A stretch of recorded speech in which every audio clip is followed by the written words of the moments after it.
um som vindo da senzala. Não pude conter minha curiosidade e comecei a correr para lá. À medida que ia me aproximando, o som aumentava. Já podia ouvir os negros cantando. Eram palavras que eu não entendia. No entanto, a mistura das vozes com o som dos bumbos era de uma harmonia incrível. Cheguei à entrada da aldeia e notei que até o tronco onde os escravos eram castigados estava enfeitado com flores. Tudo estava muito lindo. Os pequenos casebres de madeira cheios de flores do campo, muito coloridas e espalhadas por toda a aldeia. Notei alguns negros dançando em pares, como se fosse uma luta, enquanto outros faziam o ritmo dos tambores.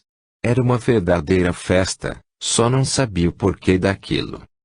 Fui avançando e notei que as pessoas me olhavam e sorriam, enquanto me faziam sinal para avançar. Já não via mais os olhares temerosos deles em relação à minha pessoa. Será que eles já me consideravam amigo? Caminhei mais um pouco e vi Guantamo sentado junto ao seu avô e sua mãe. Quando ele me viu, deu um salto e veio correndo em minha direção. Seu sorriso estava radiante. Ele me abraçou e disse: "Estamos em festa, nós não seremos mais acorrentados por aqui. Devemos isso ao seu pai e a você." "Não, Guantamo, devem isso ao seu avô. Foi ele que salvou Júlia e provocou isso, despertando um sentimento em meu pai que talvez estivesse guardado em uma gaveta há muito tempo." "Não, Urerê, segundo meu avô, você foi o instrumento que provocou tudo. Se você não tivesse vindo aqui nos buscar na noite passada, nada teria acontecido." "Talvez," respondi. "Mas se não fosse por ele, hoje seria um dia muito triste para minha família. No entanto, vamos comemorar." E saí correndo em direção a Muzu. Eu já não tinha mais cerimônia nenhuma. Olhei o velho negro sorrindo e lhe dei um forte abraço. Ele, ainda me abraçando, disse em meus ouvidos: "Watazi Urerê." Era incrível como a gente se sentia bem ao lado daquele senhor. Era como se dele emanasse alguma luz, ou um tipo de energia. Não sei descrever, só sei que era o tipo de pessoa cuja presença fazia bem. Muzu entrou em sua cabana e voltou em seguida com um colar feito de flores do campo. Ele proferiu algumas palavras e colocou o colar em meu pescoço. Parecia uma consagração. Eu jamais tinha me sentido tão bem numa festa. Lembro das recepções que aconteciam na minha casa e nas outras casas dos conhecidos de meus pais. Nada era comparado. Talvez porque naqueles lugares só havia as aparências e não os sentimentos das pessoas. Tudo que era feito por eles era com união, com amor e dedicação. Todos contribuíam de alguma forma. As comidas, diferentes até então para mim, estavam deliciosas. Repeti várias vezes uma iguaria chamada feijoada. Era incrível, porém Guantamo me alertou para tomar cuidado, pois era muito forte. Olhando os rostos daquelas pessoas, sorrindo e dançando, não podia entender como alguém tão oprimido e sofrido pode conter dentro de si algo tão alegre e tão bom. Não sei, eu apenas sentia, parecia que o tempo tinha parado para mim. Fiquei bastante por lá. Depois resolvi ir embora antes que meu pai notasse a minha volta. Agradeci-lhes e me despedi. Comecei a caminhar em direção à estrada. Após andar um pouco, notei que o som havia parado. O silêncio de repente me chamou e eu me virei para olhar a senzala. Aquela imagem tenho até hoje guardada em minha mente e no meu coração. Todos os negros estavam olhando para mim e acenando. Daí começaram a gritar: "Urerê! Urerê! Urerê!" Meus olhos já não se continham mais.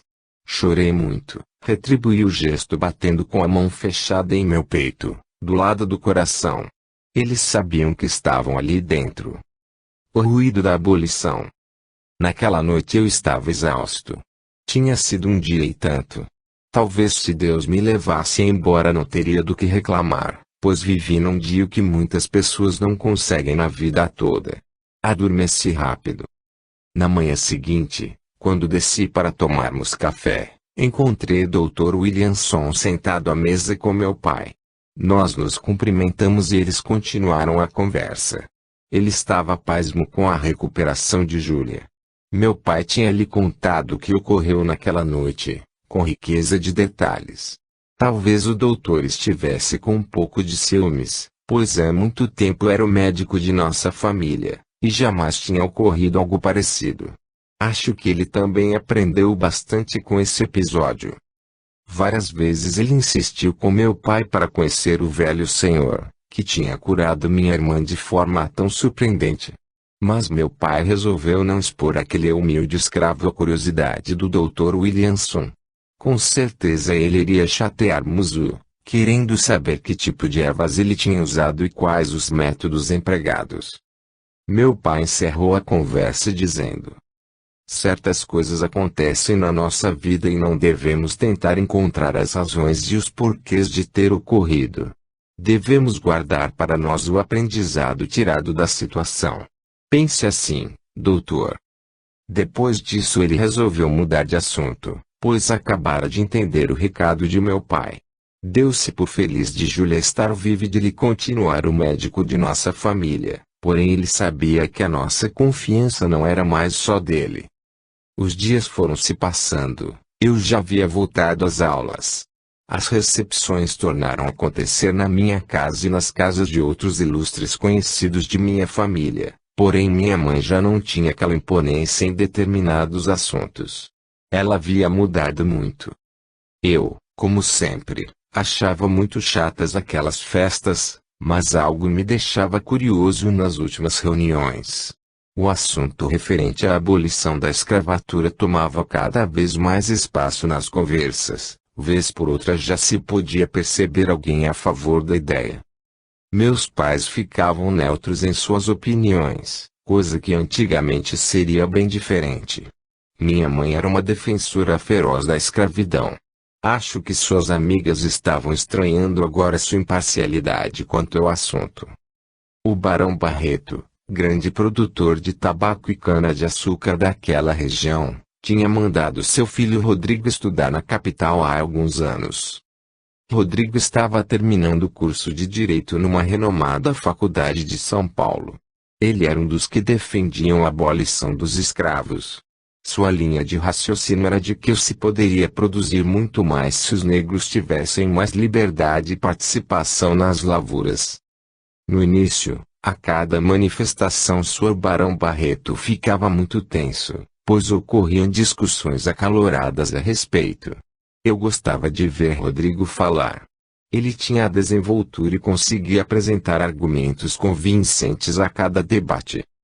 Já não achava ruim acompanhar meus pais nesses encontros, principalmente quando sabia da presença de Rodrigo. Certa vez, depois de um destes acalorados debates, eu me aproximei dele e comentei: gosto quando você fala. Você parece que põe o coração à frente da razão. Ele me olhou com certo espanto. Como justamente um garoto poderia entender seus objetivos? E me disse: a maioria dos corações por aqui está empedrada. Serão difíceis de amolecer. Tenho que adotar a linha de pensamento deles, ou seja, mostrar a viabilidade desta ideia visando ao lucro financeiro. Entendeu?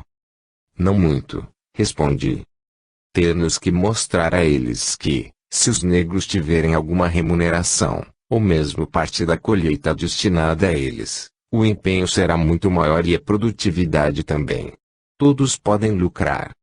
Agora entendo, mas não será fácil derrubar essa conduta de tantas gerações. Você terá que conseguir aliados importantes a favor desta causa.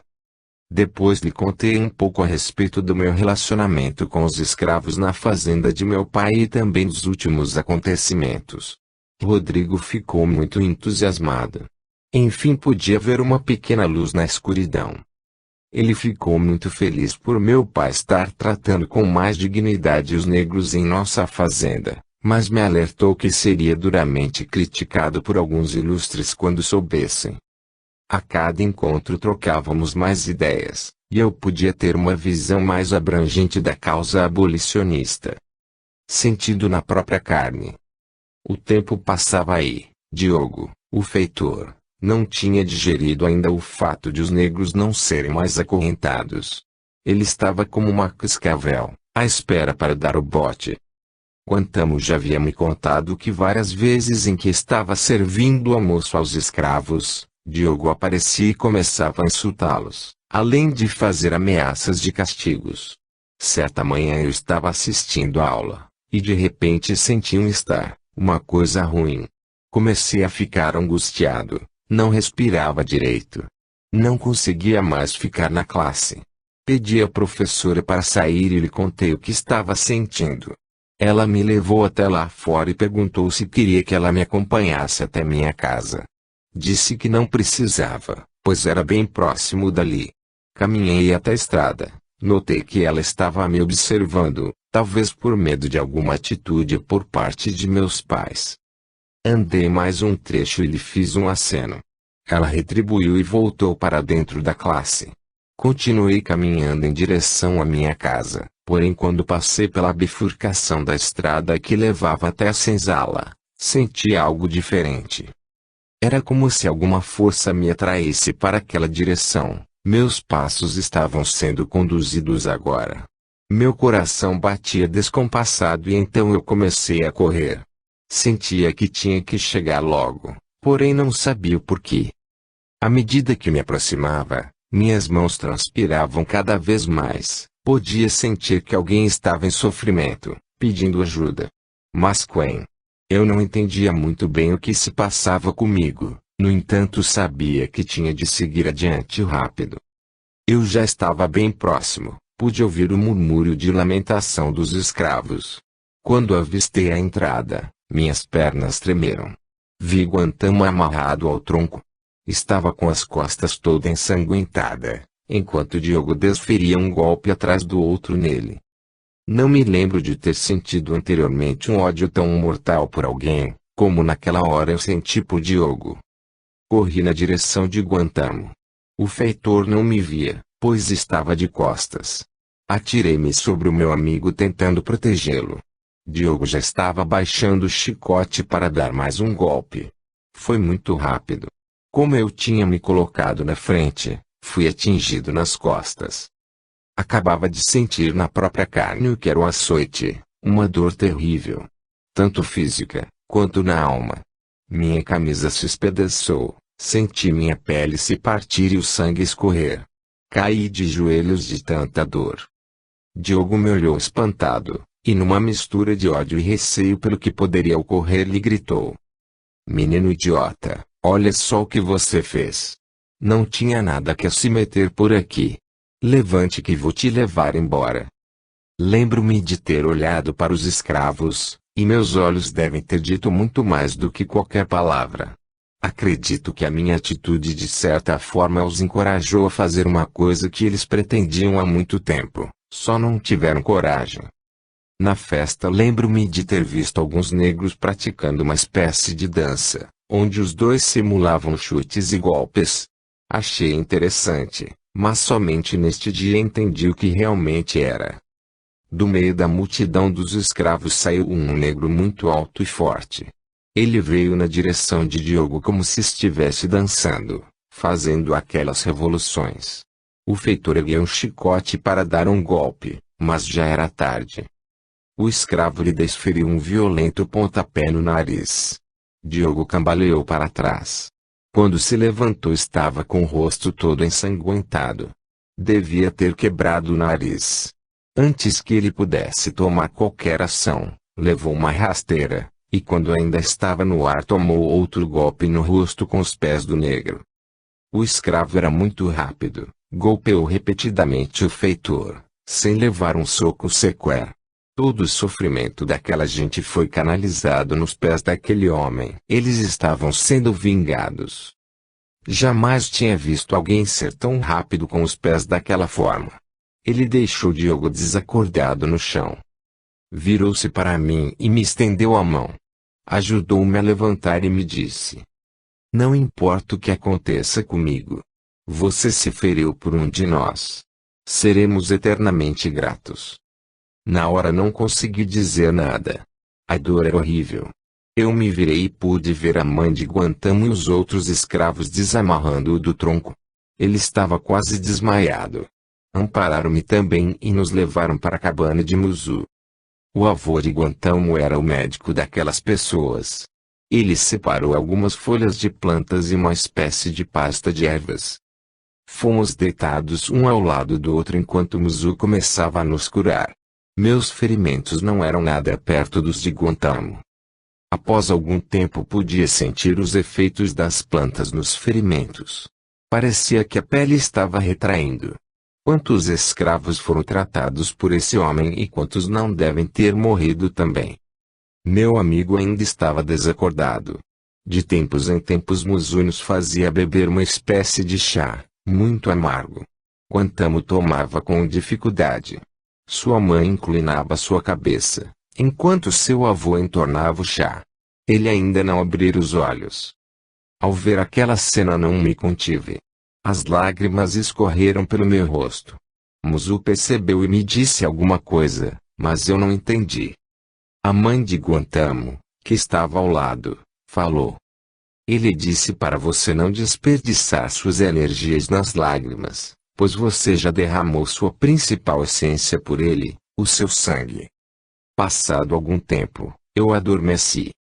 Quando acordei olhei para o lado e vi meu amigo com os olhos abertos. Ele deu um sorriso e disse. Ué, agora você não me deve mais nada, você também me salvou da cobra. Ele se referia a Diogo como sendo a cobra. Sorri também e tentei me levantar. Ainda doía muito. Perguntei-lhe para que Diogo havia batido nele. Guantamo contou que o feitor o acusou de ter roubado uma galinha de seu viveiro, o que não era verdade. Os escravos tinham muito medo de Diogo. Duvido que alguém tentaria roubar alguma coisa dele. Ele deve ter usado o método de costume, julgava e dava sentença aos escravos. Nesse tempo que eu fiquei na senzala, a aula já havia terminado e meu pai estava à minha procura. A professora tinha passado pela minha casa para saber a meu respeito. Meu pai achou a história estranha e estava no meu encalço. Conversei muito com Guantamo sobre o que eles sofriam nas mãos dos brancos e o que eles pensavam a respeito. Então ele me contou uma história que seu avô aprendeu na sua tribo de origem. Era assim. Na criação do mundo Deus criou o homem e lhe deu as condições de sobreviver e procriar. Os homens eram brancos. Depois de algum tempo o homem se tornou astuto e perverso. Começou a enganar os seus semelhantes e a tentar ludibriar Deus. Deus ficou furioso e criou um homem negro, sendo ele bom e justo. Essa foi a maneira de Deus evidenciar ao branco seus erros. No entanto, o homem branco era esperto e acabou dominando os negros, aproveitando-se deles e os escravizando. Ouvindo a história e pensando a respeito, eu lhe perguntei. Mas como Deus permitiu essa injustiça, deixando os brancos dominarem os negros? Então ele completou. Deus como recompensa determinou que os negros tivessem mais tempo de vida que eles sobre a terra. Como todos na hora da morte sempre lutam por um segundo a mais de vida, essa seria a dádiva destinada aos negros. Aos brancos restaria a reflexão de que, se tivessem sido bons e retribuíssem o amor aos outros, poderiam ter vivido mais. Neste momento meu pai entrou no pequeno quarto onde estávamos. Ele estava com uma cara de poucos amigos. Muito preocupado, ao me ver, perguntou. Valentino, o que você está fazendo aqui? O que significa esse ferimento nas suas costas? E por que Diogo está amarrado naquele tronco, todo machucado? Quanto aos meus ferimentos eu podia lhe explicar. Agora, quanto a Diogo estar amarrado no tronco, seria mais complicado. Eu não sabia que os escravos tinham amarrado o feitor no tronco. De qualquer forma, a ideia me agradou. Às vezes só quando se sente na própria pele é que se percebe a real dimensão de certas coisas. Com certeza, aquele seria um dia inesquecível para o feitor, e para mim também. Sabia o quanto meu pai era severo, no entanto já tinha aprendido que no seu modo de analisar, sempre devemos dizer a verdade. Agora era a minha palavra que seria o fiel da balança. Respirei fundo e comecei a falar. Sabe, pai, eu não estava me sentindo bem na sala de aula. Pedi à professora para sair e ir para casa. Eu não conseguia respirar direito e senti uma angústia no peito, como nunca sentira antes. Mas por que você não foi para casa? Interrompeu ele. Eu estava indo, mas quando passei pela bifurcação da estrada, algo me atraiu para cá. Não sei como explicar. Foi a mesma sensação que me trouxe até aqui naquela noite em que Júlia ardia em febre. Ao me referir ao episódio de Júlia, senti que tinha envolvido o coração de meu pai no julgamento dos fatos. Ele nunca mais foi o mesmo depois daquela noite. Então eu continuei. Sabia que alguém estava correndo perigo, só não sabia quem, e o que estava acontecendo. Quando cheguei à entrada da senzala vi que Diogo estava surrando Guantamo, que estava amarrado ao tronco e todo ensanguentado. E daí, o que aconteceu? Indagou meu pai. A única coisa que me veio à cabeça foi entrar na frente e impedir que aquilo continuasse. Foi o que fiz, só que Diogo estava tão cego ao dar os seus golpes, que não deu tempo de parar. Ele acabou me desferindo uma chicotada. Nessa hora meu pai estava levantando as folhas que estavam nas minhas costas e viu o ferimento. Em seguida olhou as costas de Guantamo. Meu pobre amigo ainda não conseguia se levantar. E como Diogo foi parar amarrado naquele tronco? Perguntou meu pai. Depois do golpe eu caí de joelhos, tamanha era a dor. Nesta hora um dos escravos achou que o feitor continuaria a me agredir e partiu em cima dele. Diogo não teve tempo de fazer mais nada. Meu pai parecia um juiz ao ouvir os fatos num julgamento, para depois dar o veredicto. E voltou a me questionar. Qual foi o motivo que levou Diogo a amarrar esse menino no tronco e açoitá-lo? Ele o acusou de ter roubado uma galinha do seu viveiro. Guantamo me jurou que não fez isto. O senhor acredita que alguém aqui teria coragem de roubar alguma coisa do feitor? Meu pai respondeu que não com a cabeça. Ele era muito severo, no entanto era muito justo. Agora não se tratava mais de um escravo qualquer, que ele praticamente nem conhecia o seu rosto. Era alguém que na hora que ele mais precisou lhe estendeu a mão, apesar de tudo o que já tinha sofrido naquela fazenda. Foram pessoas que salvaram a vida de sua filha, que lhe abriram a visão sobre determinadas condutas e o ajudaram a crescer como ser humano. Além disso, ele via agora o seu filho também com marcas de açoite, ao lado daquele menino negro, também ferido. Talvez ele tenha se colocado no lugar daqueles pais negros, que viam muitas vezes seus filhos sofrerem castigos sem nada poderem fazer. Ouvi certa vez alguém dizer que muitas vezes dói mais ver a agressão em nossos filhos, do que quando somos agredidos. Meu pai se levantou, olhou nos olhos de todos que estavam ao redor. Acho que aquela tinha sido a primeira vez que meu pai havia entrado em uma daquelas cabanas da senzala. Ele terminou olhando fixamente para Muzu. Dizem que para uma semente germinar é preciso terra, água do sol. No entanto, essa combinação tem que ser no momento exato, senão a nova planta não surgirá. Essa combinação dos fatores acabava de acontecer. Meu pai olhou para mim e disse: isso um dia tinha que ter fim, e será agora. Não entendi muito bem a profundidade das palavras dele, no entanto algo me aliviou o peito. Meu pai saiu da cabana e gritou para que soltassem Diogo. O feitor já tinha se recuperado. Ouvi quando meu pai mandou que ele se retirasse dali, fosse se cuidar e o procurasse mais tarde para uma conversa. Voltando onde eu estava, meu pai me tomou nos braços, agradeceu a Muzu pelos cuidados e disse que mais tarde voltariam a conversar. Sabe, aquele foi um dos momentos que mais me tocaram na vida. Há muito tempo eu não tinha com meu pai aquele tipo de contato físico, que é tão bom e nos faz falta. Eu o abraçava como nunca tinha feito antes. Deitei minha cabeça em seu ombro, enquanto olhava para trás e vi os escravos sorrindo e me acenando. Pude ver Muzu, com aquele seu sorriso iluminado, fazendo gesto afirmativo com a cabeça. Acho que ele sabia perfeitamente o que eu estava sentindo.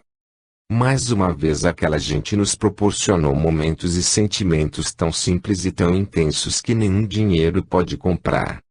Segui abraçado com meu pai. Gostaria que aquele momento nunca terminasse. Nossos corações estavam muito próximos fisicamente e nossas emoções se permeavam, sem dizermos nada um ao outro. Notei que meu pai diminuiu os passos, andando mais devagar. Ele passou a mão pelos meus cabelos e me beijou a face. Pude ver, por uma fração de segundos, que lágrimas escorriam dos seus olhos. Não queria deixá-lo constrangido, fiz que não vi. Voltei a repousar minha cabeça no seu ombro, abraçando-o ainda com mais força. Ali não era o barão, não era o senhor da fazenda que me carregava, e sim o meu pai, com suas fraquezas e virtudes, aprendendo como eu nas pequenas coisas o grande sentido da vida. Em nossa jornada por este mundo, guardamos certos acontecimentos em nosso coração e na lembrança, como se fossem verdadeiras joias num pequeno baú.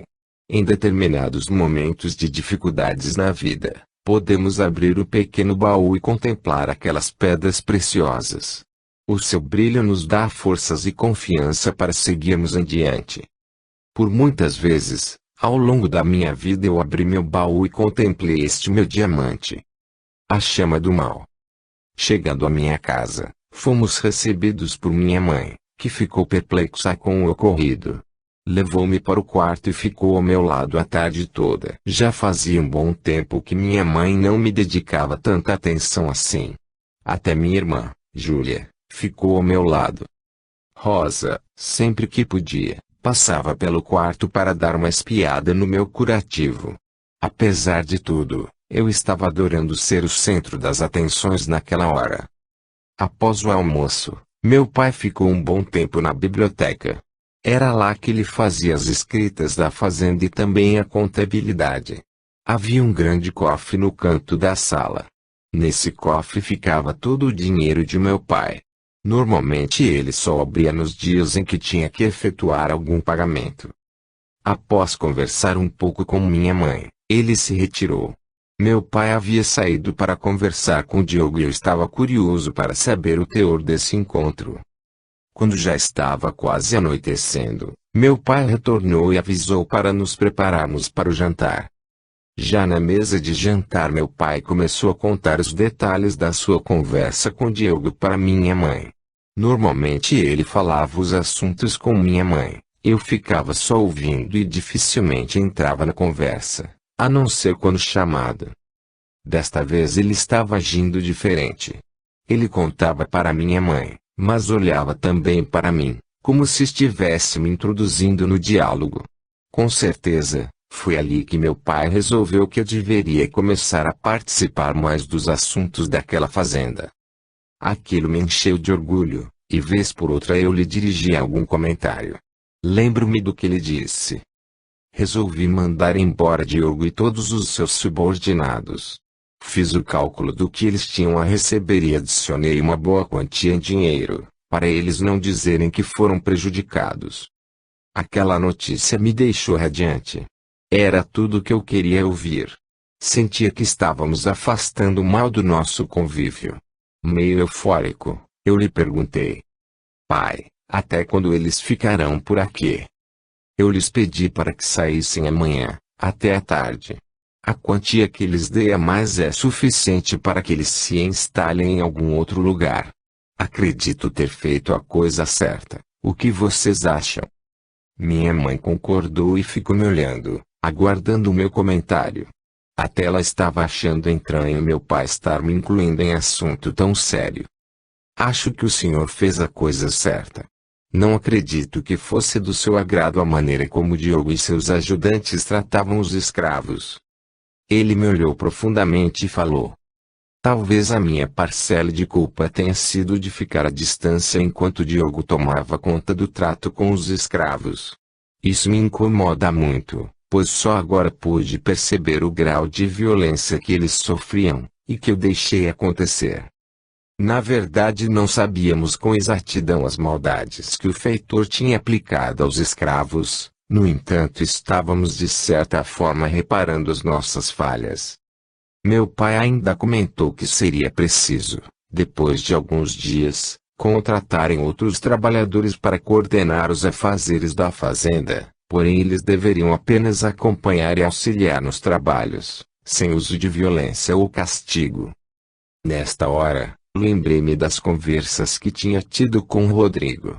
Veio-me à memória um comentário seu a respeito de se começar a dar oportunidades aos negros de coordenar determinadas atividades. Segundo ele, a liderança sendo dos próprios negros, traria mais confiança e colaboração entre eles. Resolvi arriscar e comentei a ideia a meu pai. Eu sabia que estava forçando um pouco as coisas, porém resolvi levantar minha bandeira. Ele ouviu, pensou muito e falou: vou contratar alguém para administrar a fazenda. No entanto, tentaremos começar a dar mais responsabilidades aos negros, em algumas tarefas. Eu nem acreditava no que tinha acabado de ouvir. Estávamos dando início a um processo para se dar mais dignidade a toda aquela gente. Antes de se levantar da mesa ele comentou: assim que Diogo e seus empregados estiverem fora da fazenda, vou ter uma conversa com os negros. Ele se levantou e veio ver como estava o meu ferimento. Ficou abaixado e me perguntou como eu estava me sentindo. Disse-lhe que estava melhor e antes que ele se levantasse eu o abracei. Agradeci-o, falando bem baixinho ao ouvido, por tudo o que estava fazendo por aquela gente e beijei-lhe o rosto. Minha mãe estava tocada com o que acabara de ver. É interessante como gestos tão simples que às vezes deixamos de fazer podem ser tão gratificantes. Agora sim, estávamos nos tornando uma família, no sentido pleno da palavra. Alguns dias se passaram. Eu encontrei Guantamo no pomar, onde sempre nos víamos. Contei a ele a atitude que meu pai havia tomado e ele ficou muito feliz. Disse que não via a hora de poder contar aos outros tal notícia. Diogo e seus homens haviam partido. No entanto, ele deixara alguns utensílios para buscar mais tarde. Achei esta atitude meio estranha. Tratando-se daquele sujeito, tudo era perigoso. Apesar de meu pai tê-los recompensado, o feitor ficou furioso. Era como se ele tivesse perdido uma batalha para os escravos. Ele devia estar remoendo todo o seu ódio, e pensando numa maneira de se vingar daquela gente. Numa determinada tarde ele apareceu na fazenda com alguns homens, passou e avisou meu pai que estaria retirando o resto de suas coisas. Já estava escurecendo e eles não haviam saído com os pertences.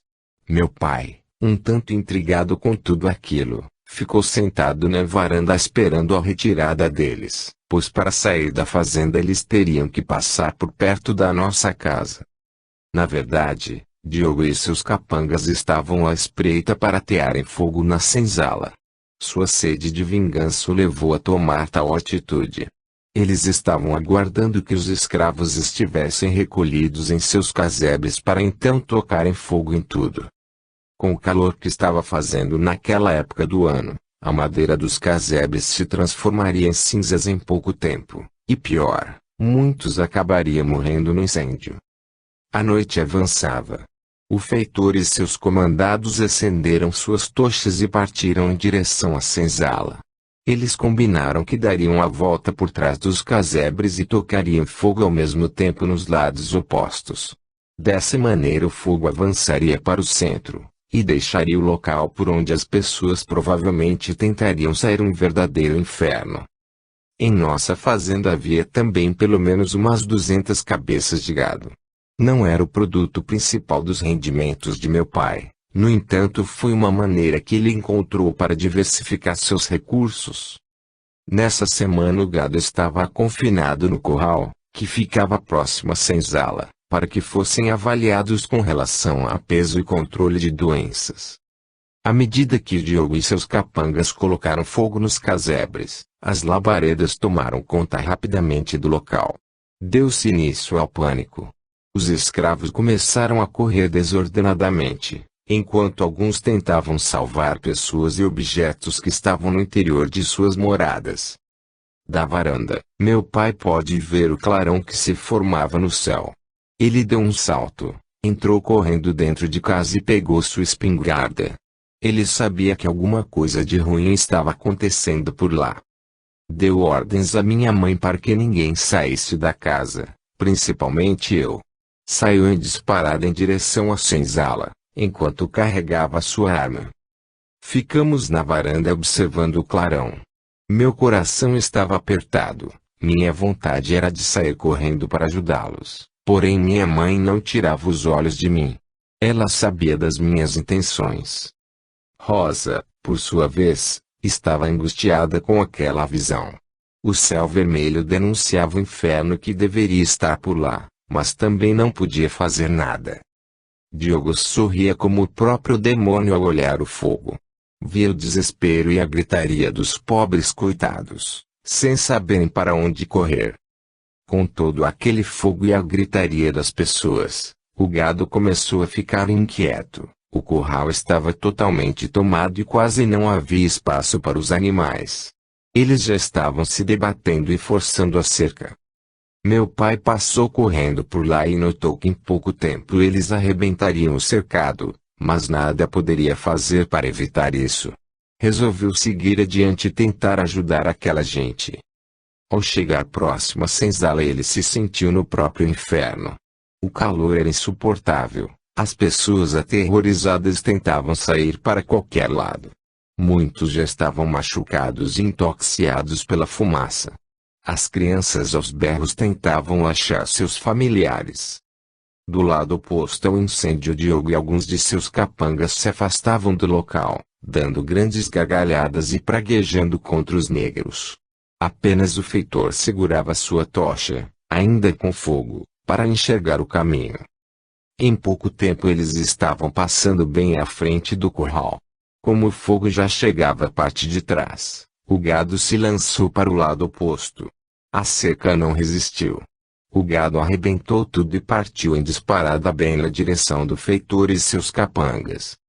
Diogo percebeu que não conseguiria fugir daquele estouro da boiada e começou a balançar a tocha de um lado para o outro, a fim de afugentar os animais. De nada adiantou. O gado endebandado pisoteou e também 3 dos seus homens. Eles tiveram morte instantânea. Parece que a mão de Deus resolveu fazer justiça naquela hora. Meu pai continuava a ajudar na retirada dos habitantes da senzala. Como sempre acontece nas situações de perigo extremo, algumas pessoas conseguem manter a calma e raciocinar rápido. Parecem verdadeiros anjos da guarda. Desta forma, alguns negros conseguiram coordenar a saída das pessoas para um local seguro. Numa destas corridas, meu pai encontrou Guntamo. Quase que imediatamente perguntou ao meu amigo onde estava Muzu. Ele respondeu que tinham conseguido sair a tempo. Agora ele estava no local seguro próximo dali, juntamente com sua mãe, cuidando dos feridos. Nessa altura o fogo já havia consumido todos os casebres, tudo estava em chamas. Não sabiam se havia vítimas sob os escombros. Meu pai de alguma forma sabia que Diogo estava envolvido nessa história. Ele armou sua espingarda e saiu em direção à pequena vila onde tinham morado o feitor e seus homens. Ao chegar lá, 3 estavam em frente da casa. A fisionomia deles, quando avistaram meu pai, era de espanto e medo. Meu pai parou a uns 3 passos deles, engatilhou a arma e apontou-lhes. Era uma espingarda calibre 12, cano duplo. Eles sabiam o estrago que aquela arma poderia fazer. Acho melhor vocês começarem a explicar o que aconteceu por aqui. Não sei por quanto tempo posso conter o meu dedo neste gatilho, disse meu pai. Um deles resolveu falar. Diogo nos obrigou a fazer isso. Ele disse que não daria a nossa parte do pagamento, caso não o ajudássemos. Onde ele está? Perguntou meu pai. Não sei, eles já deveriam ter voltado para cá, respondeu um deles. Pois então fiquem de joelhos, não quero nenhum movimento de vocês. Os 3, Aterrorizados, obedeceram a meu pai e torciam pela volta de Diogo, o que jamais aconteceria. Depois de um determinado tempo meu pai começou a ouvir barulho de passos entre a mata. Ele se posicionou de forma a ter os três na mira e também quem saísse do matagal. Na verdade quem apareceu foram dois escravos. Eles tinham notado que meu pai partia em direção à pequena vila e o seguiram para dar-lhe proteção. O gado arrebentou a cerca, Diogo e mais dois homens morreram pisoteados pela boiada, disse um deles. Ao ouvir isso, a raiva de meu pai diminuiu um pouco. Corram até o armazém perto do terreiro de café, tragam 3 pares de correntes daquelas que Diogo usava em vocês. Vamos manter esse lixo acorrentado até amanhã cedo, quando trarei a polícia até aqui, disse meu pai aos 2 escravos. Eles partiram em grande velocidade. Acho que parte daquela lenda que Guantamo me contou estava se realizando. Os negros veriam seus opressores sendo vencidos. Meu pai não tinha índole má, porém depois de ver todo aquele desespero dos escravos ele resolveu assustar aqueles homens e disse: pensando bem, acho que poderia mandar vocês 3 irem conversar com Diogo.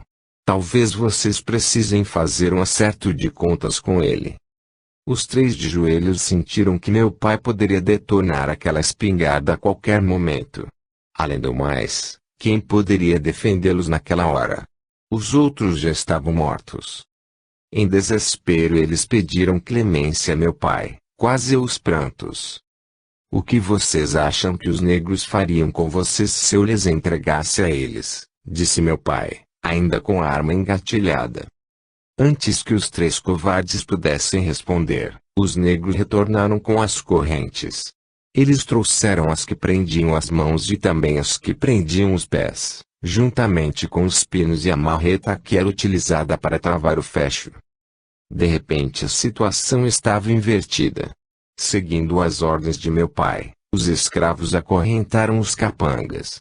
Aquela cena aliviou um pouco o coração dele, mas ele jamais poderia avaliar o que aquele ato significou para aqueles 2 negros. Eles estavam alma lavada. Vamos voltar para a senzala.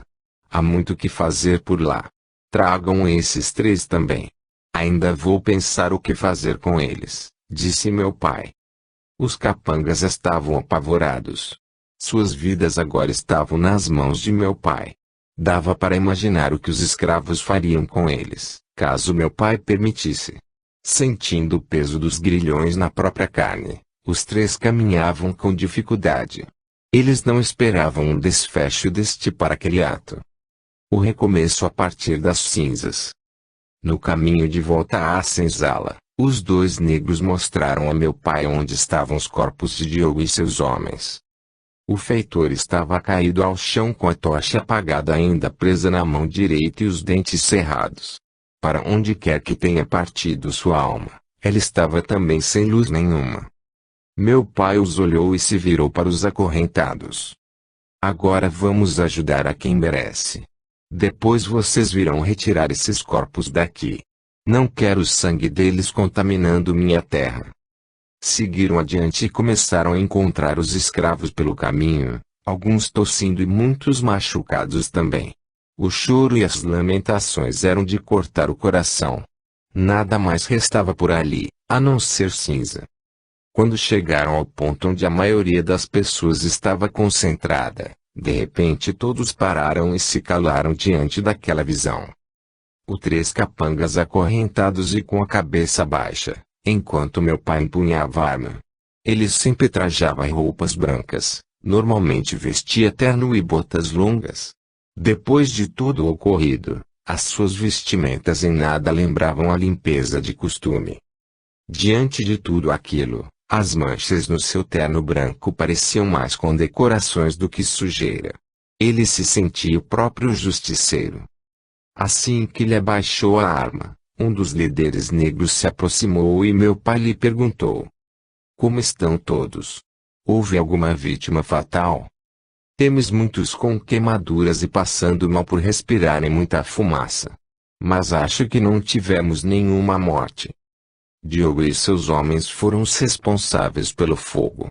Ele e alguns dos seus capangas morreram pisoteados pelo estouro da boiada. Estes 3 nós conseguimos prender. Eu os entregarei à justiça, depois que eles limparem esse trabalho sujo. A imagem era desoladora. Só havia escombros e alguns focos de fumaça. Eles haviam perdido tudo. Meu pai ficou comovido com aquela visão. Mas isso ele só me contou muitos anos mais tarde. Ele sabia que havia um armazém de café vazio, pois as sacas já haviam sido retiradas após a venda. Ele pensou por um instante e falou ao líder deles: "Vamos levar todos para o armazém de café que está vazio. Vocês ficarão lá até conseguirmos resolver esse problema.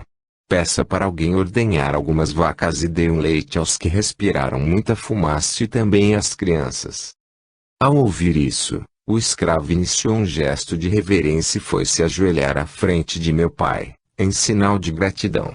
Antes que seu joelho tocasse o solo, meu pai o segurou pelo braço e o ergueu novamente. "Você não precisa fazer isso. A partir de hoje todos vocês são trabalhadores da minha fazenda e não mais escravos. Receberão pelo trabalho que fizerem e terão uma área de terra para plantar o que quiserem." Quando anos mais tarde meu pai me contou com detalhes essa parte da nossa história, seus olhos se encheram d'água, provavelmente como naquele dia. Ele se lembrou dos rostos daquelas pessoas tão sofridas, de repente sorrindo em meio a toda aquela desgraça. No meio das cinzas eles estavam renascendo, estavam se fortalecendo como pessoas e recebendo uma dose de dignidade como nunca tiveram, de quem sempre temeram. Eles só não sabiam que o meu pai também estava renascendo.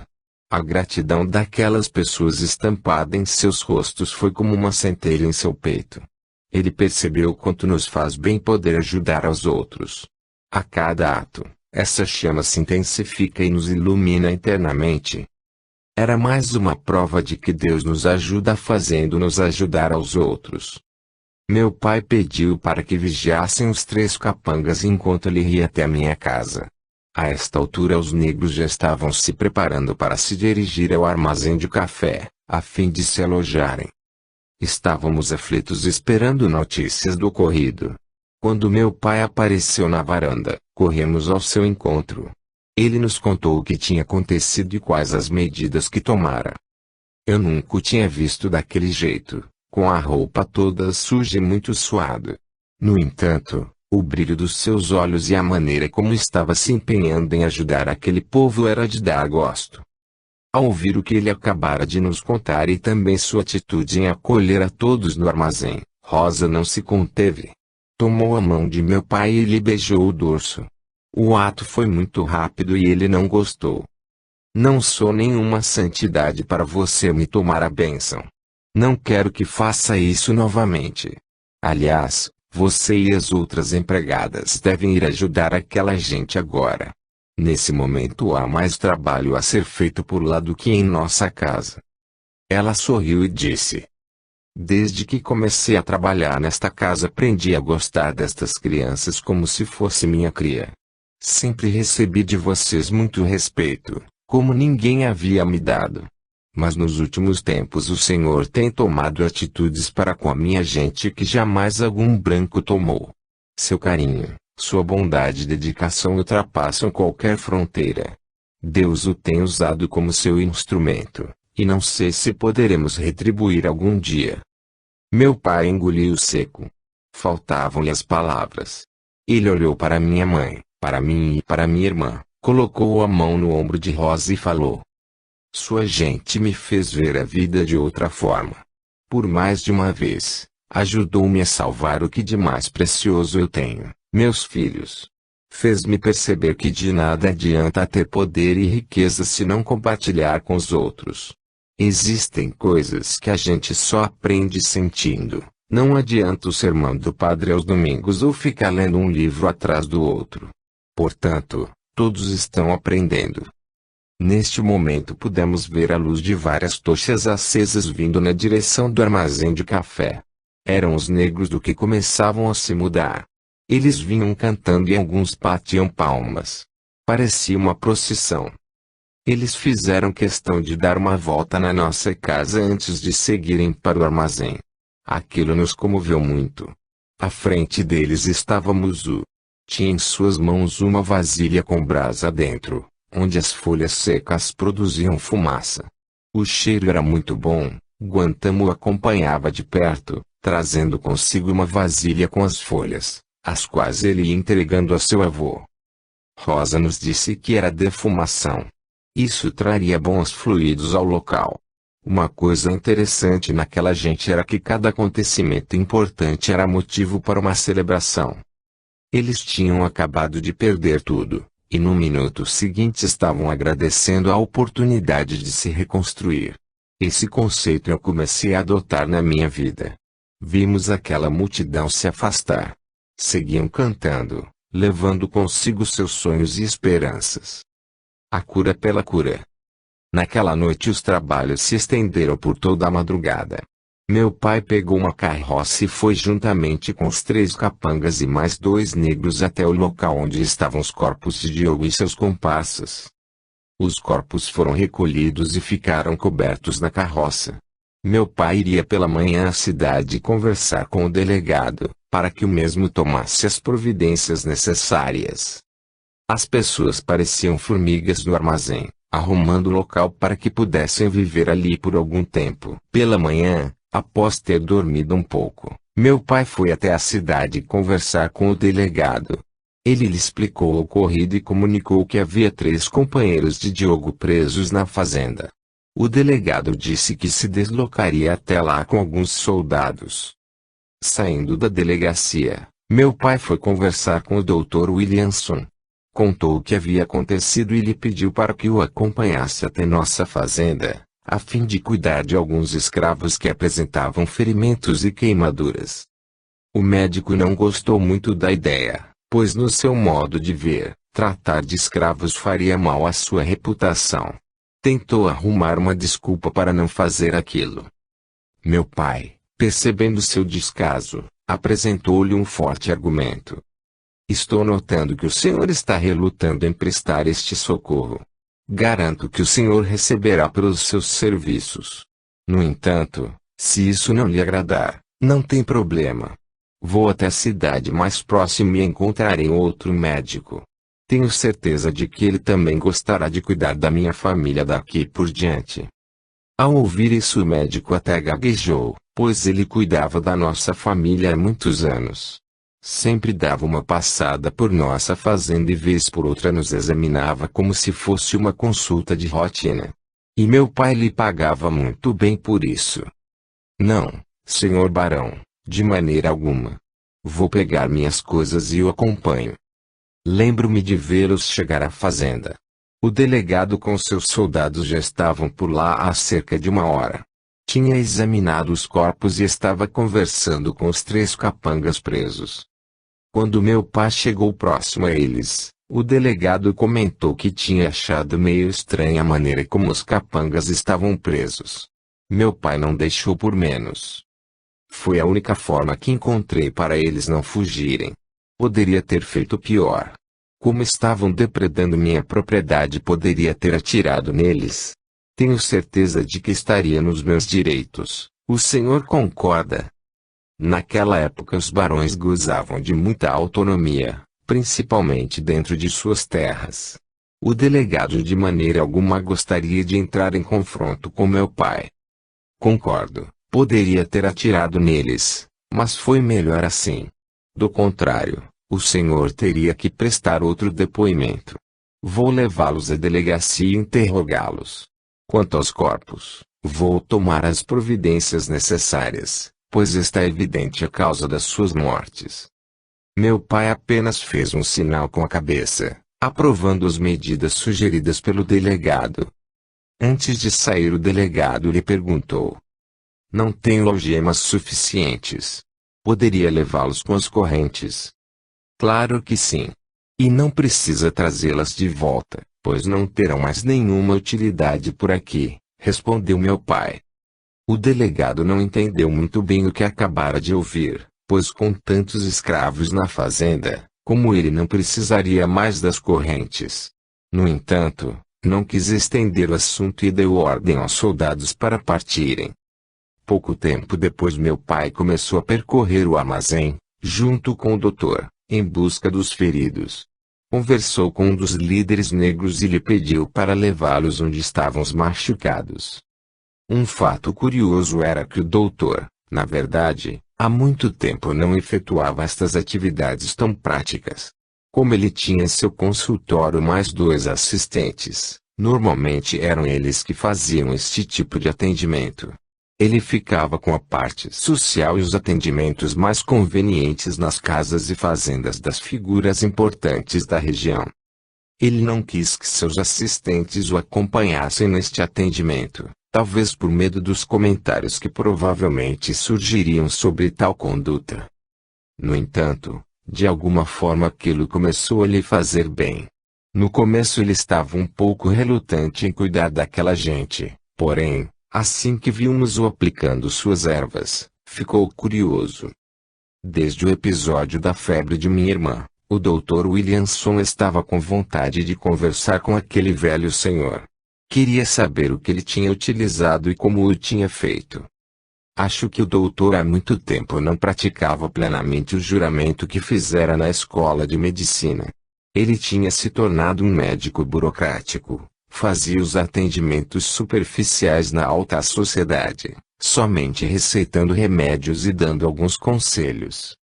O que lhe faltava, mas até então ele não tinha se dado conta, era pôr a mão na massa, tratar os ferimentos, aliviar a dor das pessoas, medicar as lesões. Era a troca de energia que ocorre nestes momentos, o bem-estar de ajudar a quem precisa. Era o verdadeiro alimento da alma que ele ultimamente não ingeria. À medida que o tempo foi passando, ele já não estava mais com aquela sua imponência costumeira. Tinha tirado o paletó, arregaçado as mangas da camisa e se ajoelhava no chão ou sentava em algum canto, quando necessário. Seu cabelo estava todo despenteado, mas a sua fisionomia era a melhor possível. Eu nunca o tinha visto assim tão bem. Seguíamos-o como se fosse seu assistente.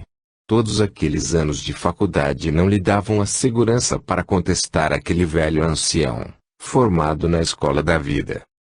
Meu pai já não acompanhava mais as atividades dos dois. Tinha saído com alguns homens que ele já havia contratado para cuidarem da fazenda e também com alguns negros, a fim de consertarem o curral e conduzir o gado de volta ao cercado. Alguns negros estavam executando as atividades normais da fazenda, como lidar com o café e a cana-de-açúcar.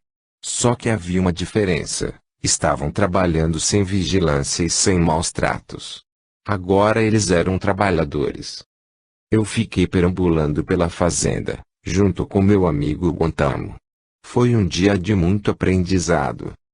Só por volta das 9 horas da noite é que fomos jantar. O Dr. Williamson fez a refeição conosco. Ele comeu muito, parecia um trabalhador braçal.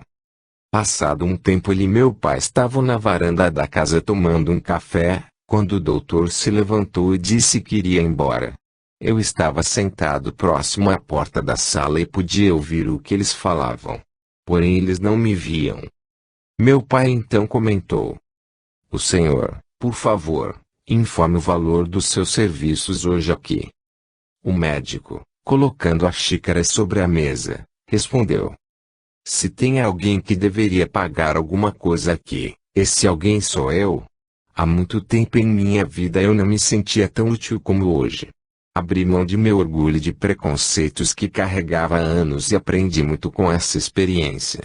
Tenho que admitir que muitas vezes não os via como seres humanos, e sim como animais que estão aí para nos servir. Eu também tenho aprendido muito nestes últimos tempos", comentou meu pai. O doutor então pegou seu chapéu e o paletó, estendeu a mão a meu pai e se despediu. "Até logo, senhor barão. Voltarei daqui a alguns dias para ver como estão os curativos deles. Obrigado por insistir para que eu acompanhasse até aqui, do contrário continuaria com aquela minha vida vazia e superficial." Meu pai o cumprimentou e ficou acompanhando até que ele subisse em sua charrete. Era uma noite de lua cheia. Conseguia se enxergar muito bem apenas com o luar. Ficamos olhando a charrete sumir estrada adentro. O Dr. Williamson havia reencontrado a si mesmo. Talvez nesses anos todos, ele estivesse trilhando a estrada errada. Voltara, enfim, ao rumo certo. A nova aldeia. Alguns dias se passaram. Meu pai já tinha definido uma área